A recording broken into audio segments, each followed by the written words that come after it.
Buongiorno a tutti. Allora, oggi lezione breve perché vi darò viceversa qualche lavoro in più da fare anche con un video che vi allego poi alla bacheca.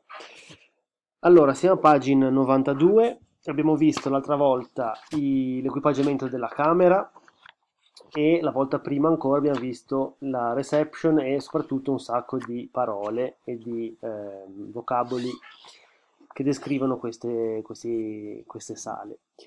On a maintenant dans l'unité 5 les services hôteliers et donc vous avez un petit texte qui vous montre quels sont les services les plus importants qui sont dans un hôtel.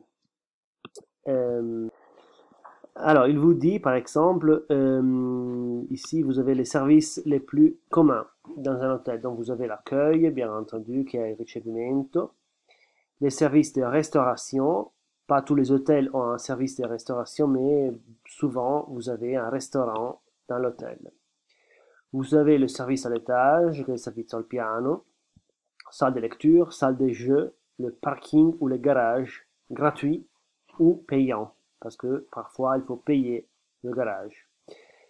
Le service de blanchisserie, che è il servizio di lavanderia, le coffre-fort, che l'avevate nella pagina precedente, la cassaforte.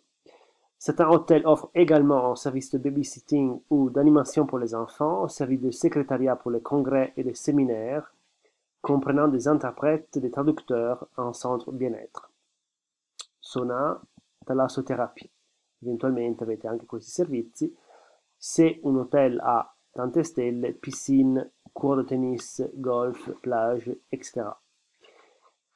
Alors, pour décrire un hôtel, comment peut-on décrire un hôtel?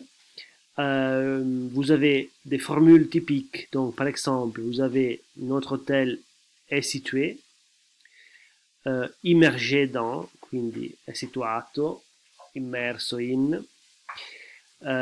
Pour décrire les chambres, l'équipement des chambres, vous pouvez dire nous disposons de 30 chambres et de 10 suites, par exemple. Toutes nos chambres disposent de télé, satellite, wifi, minibar, air conditionné e coffre-fort. Mi raccomando, è il wifi, il wifi, lo avete qua in fondo, wifi. Pour les services, par exemple, si vous avez un restaurant, notre chef vous propose une chambre. Nous disposons de 2 grands salons. Notre hôtel dispose. Un service de secrétariat est mis à disposition. D'accord? Et encore une fois, l'hôtel dispose. Alors, vous pouvez compléter les exercices à la page 93, donc le 2, le 3 et le 4. Surtout, attention à l'exercice numéro 4 parce que vous avez pas mal de mots à relier aux différents symboles che vous avez a gauche. Vous avete le parole a destra e li collegate ai simboli che avete a sinistra. Quindi mi fate questi 3 esercizi, 2, 3, 4, a pagina 93. Inoltre vi allego alla bacheca un video preso da YouTube sul quale vi darò delle domande alle quali mi risponderete.